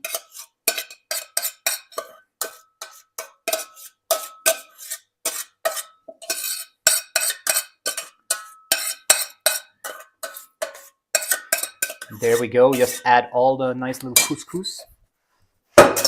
This is actually like probably of the meals that I made myself, like recipe-wise, this is the one that looks the best. Like this actually looks like a proper, like you could probably maybe if you like swooshed it up a little bit more with the plating, you could definitely have this like on a restaurant, I think. Like maybe added a little bit more to it and like fixed up the plating a little bit. You could definitely have this in a restaurant. Or maybe more of a cafe, not a restaurant per se, but maybe a cafe. It would make sense in a cafe, so you can have like a lunch salad or something like that. That would make sense. But yeah, this is going to be our like base salad. Super, super colorful, looks really nice. I'm going to put it back into the fridge now, just to make sure that it cools properly. And we just have to wait for the chicken now. That is literally the only thing we're waiting for. Chicken needs to cool down, and then we are ready to plate. Maybe we should get some of the stuff prepared though. I mean, the chicken might take like a little bit more time. I guess we'll see. What I'm thinking is I might just do the like plate that I'm going to eat now, because then it doesn't matter that the chicken is hot, right?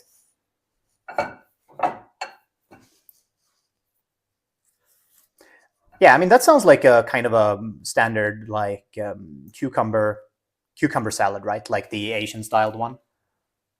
I think it's very common in Japan and I think Korea as well. But that is really, really good. It is really, really good. So tasty. Incredibly tasty. So that is a good idea for sure. I mean, I think like, because I added the couscous, right? Because I feel like you needed something that can fill you up a little bit. I feel like a lot of salads have this problem that they don't, they're not as filling because they don't have enough fiber in them, or like carbohydrates. And one more. So that's what I was like when I was making this, like the first time. That's what I was trying to think of, right? To get enough like ingredients that actually fill you up and can keep you going during the day. So that's what I kind of like about this. It's like a very nice salad. You don't have to like, when you take it to lunch at work, you don't have to think about heating it, stuff like that. You can just like take it out of the fridge and eat it as is, which is nice. Though to be fair, a lot of people prefer to have hot meals during their lunch, just because it like they feel like it gives them more energy, I guess. So for that reason, I guess it would make sense to maybe have a hot component to this. Or, well, I mean, it's usually hard to have a hot component to a salad, but you know what I mean. You understand me. You get it. You get it, guys, right? do, do, do. Shake a tree, I gotta do, do, do. To the left, to the right, jump up and down into the beat. Dance every night, singing a hula melody. Okay.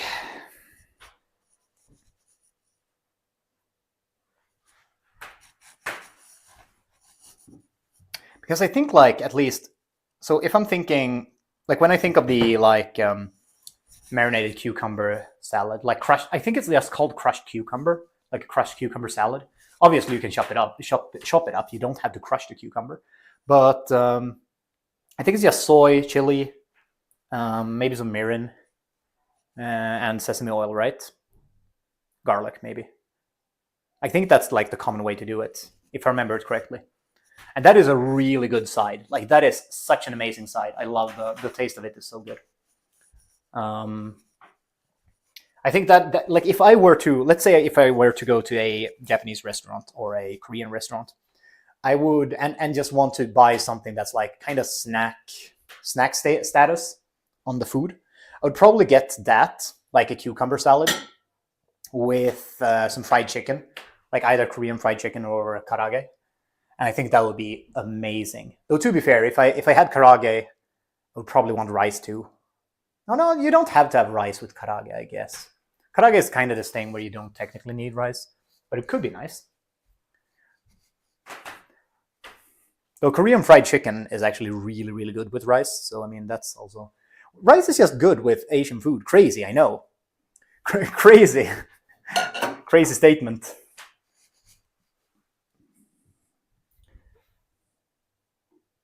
But you know me.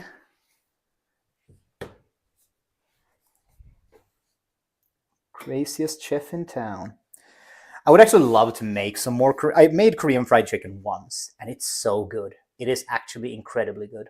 So I would love to make that again. And like, I've made karaage only once as well at home. So I would love to make some like that one more time as well. The problem is, like, frying at home is always like a little bit of a pain in the ass if you don't have like a proper fryer, right? And I don't. So like, the thing is, like, I could buy one. They're not super expensive, but like, where would I have it? I don't have room for it. That would be like just insanity to buy one, I think. Though, to be fair, I could have it where I literally have my microwave that I'm not using in any way, shape, or form. I use it like maybe 10 times a year at most. I like toast bread. So, I mean, I don't use it a lot. I use it mostly to toast, weirdly enough, I use it a lot to toast bagels when I buy them. Because that is like my speed run hack to like making pretty good bagel sandwiches. It's like push them together a little bit. They become a little bit flat, but that's fine. It's like push them down a little bit. Just like this. Imagine if I had a bagel here, and I just like shove it down into this, and then I just put them into my toaster and just let them go. And that is the way to do bagels. Like, goddamn, toasted bagels are so good. Oh, God, bagels. I saw bagels at Coop the other day, and they're super unhealthy. Like, don't get me wrong, or like not super unhealthy, but they're not the healthiest bread. So I was like, I shouldn't. But goddamn, bagels are so good. I really want some bagels at home, and like some gravlax to that, red onion, some Philadelphia cheese. That would be that is like peak sandwich. That is one of my favorite sandwiches in the world, probably. Okay, we're gonna do this. We're gonna plate the salad, and I'm gonna finish the dish that I'm gonna have for today, and then we'll leave it at that, I think. So, what I usually do, I'll show you guys how I usually do this. I mean, to be fair, you've seen this. I have literally the same way I like fill up my lunch boxes every time, because I don't trust myself. But I just like go one at a time, you know. Though, to be fair, I think I could put two at a time with these because we have so much salad. Maybe I should take a bigger... I'm going to put one of these... We're going to do this because I'm going to use this to eat as well, so... I just put one of these in each, and then I'll get a bigger spoon, because like this is insanity. This is actual insanity. I don't know why I decided to do it like this. There we go. We'll leave this to the side because I'm going to use that later. Then we get a proper, like, something to actually lift a good amount of salad with. Here we go. All right, all right, all right. So one of these in each. It should be enough, I hope.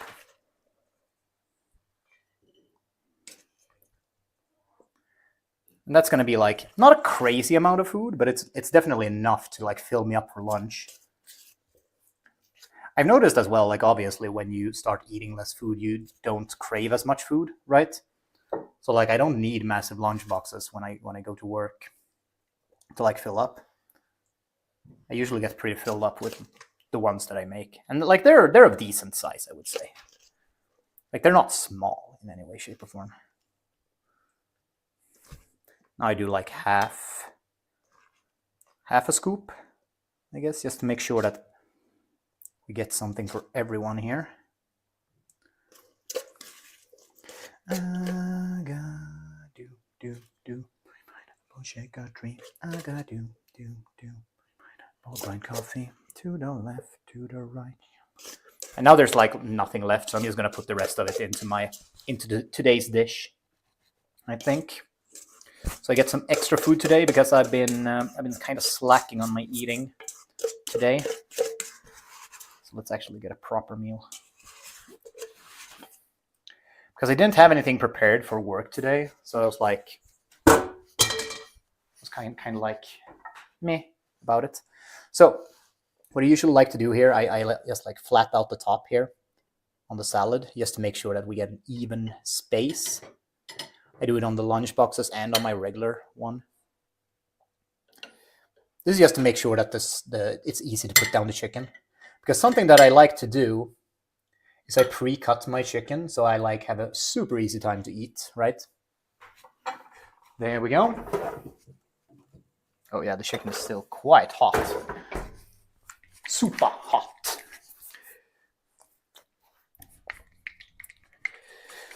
There we go. Okay. And then usually, I mean, I'll show it on the salads instead, because on the one that I'm gonna eat today, I think I'm gonna just like put it on top of this chicken instead, just because it looks better, and it doesn't matter if it's not getting like super refrigerated, right? Okay, here we go. So just like usually go, like do some sort of nice little streams over here. Make sure that a lot of it is like covered. And I mean, this is like kind of basic plating. It doesn't need to be advanced if it's a lunchbox, right? Nobody's going to care, especially because it's just me eating. I'm not going to care. But like if I were to, let's say if I were to make this like for a restaurant meal, I would probably, I'm going to be honest, I think I would still kind of do it this way, but maybe add some of the dressing on top of the chicken as well. Just like save a little bit of it and like add on top of the chicken. I think that would be my go-to way.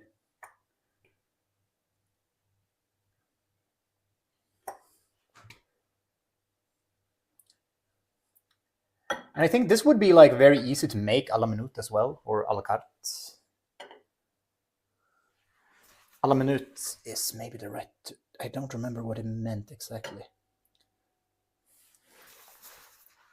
There we go. So let me show off how I do the actual dish. Just because I like showing off, you know. There we go. You can see the plate nicely there. So we're going to take out 2 pieces of chicken. They're going to be hot, but that's fine. Hot as fuck, bro. Okay, let's take 2 like kind of equally sized chicken pieces. Oop.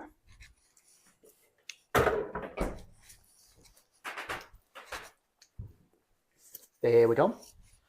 Kind of equally sized. Ooh, the chicken is kind of, it's not super strong, but it's kind of spicy. So what I like to do, just to make it like a little bit fabulous, I cut it into like pieces like this, right?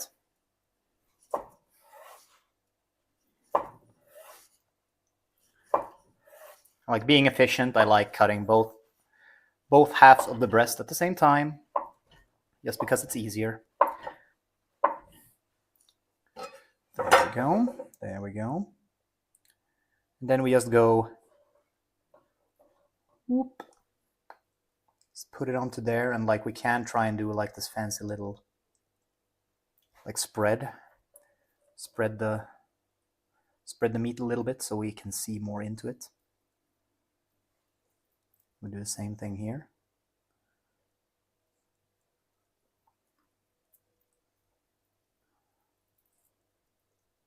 Something like that.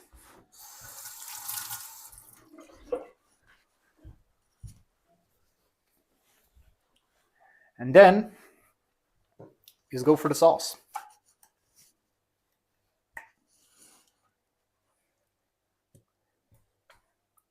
Obviously, I left like a little bit too little for this. So maybe we need to shake it out a little bit.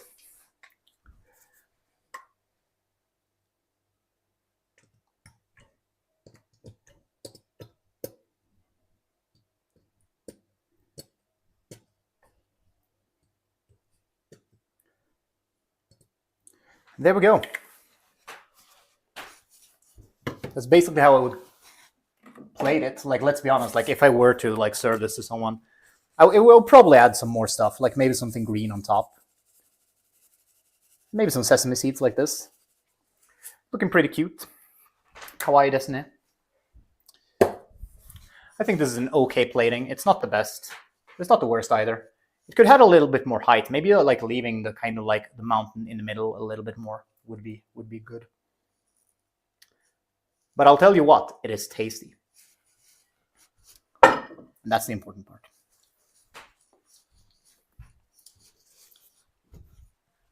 There we go.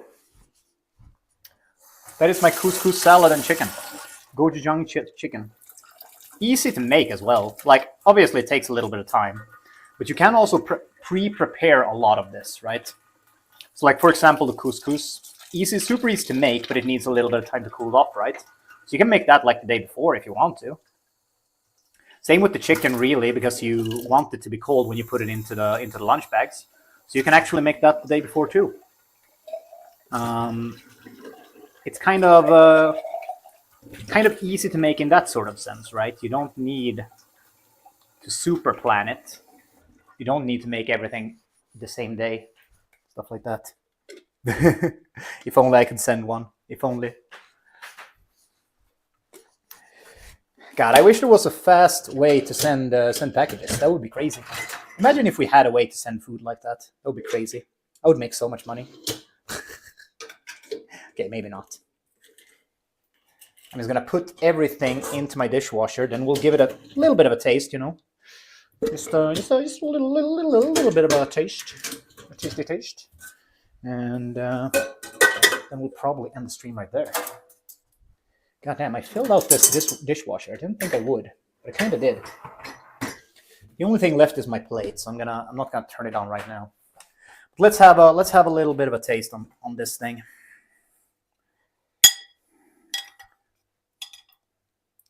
Something like this.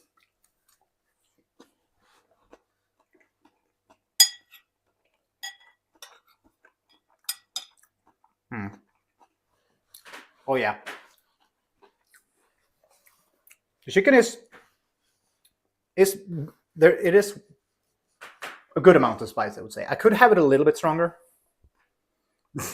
I mean, you have to see me eat it. This is Lunar. I'll tell you what. I don't know why I go to my like chat phone. You can't even see. Anyways, the biggest tell you can tell on a cooking show on YouTube or whatever, if when they finish the food, right? If they just take one bite and go like, that's so good, and then put it down, just leave it, it's probably not that good. Like, just taking one bite and going like, that's pretty good, and then just leaving it and just cutting off to the next part. That's like,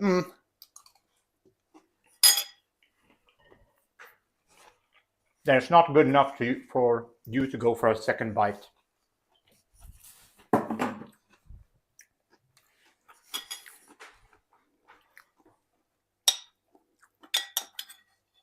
But yeah, Lunar, try making this. Super easy.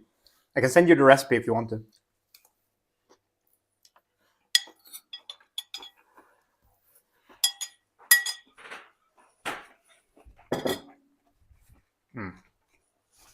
Oh, I was so hungry as well. That was so good. Okay.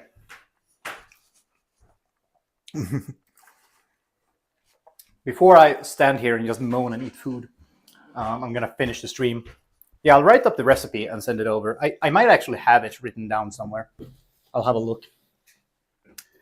Anyways, thank you guys for hanging out. I'll probably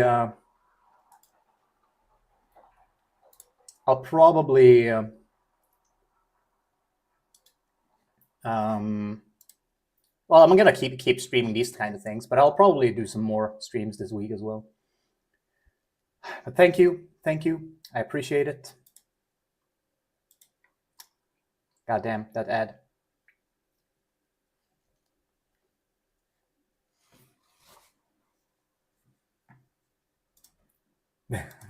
You want to see Mars? We can solve Mars probably for a little bit. I wonder where he is actually. Wait, I need to bring you guys with me. Let's see, where is my guy? Where's my boy? Boy.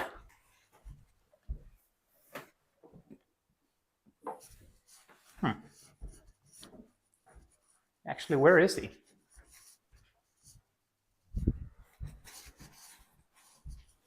I mean, he gave up trying to steal food, so I'm assuming he's sleeping somewhere.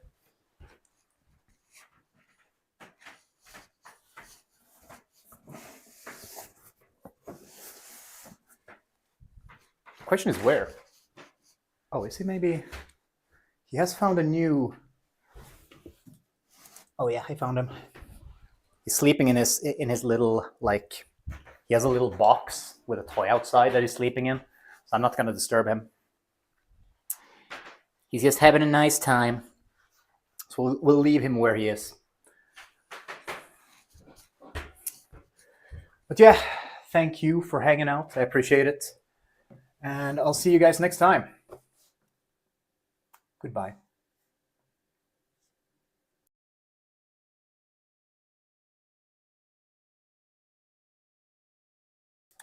Oh, actually, he woke up. He's here. Our boy's here. He's so confused right now. He's so confused.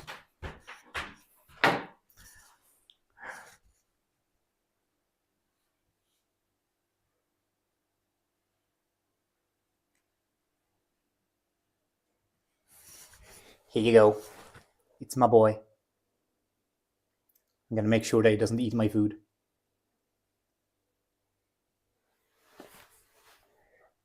But he is here. I just realized I can actually bring the camera with me rather than just like bringing him to the camera. There you go. There you go. We're gonna finish it like that. What a kawaii desu ne cut.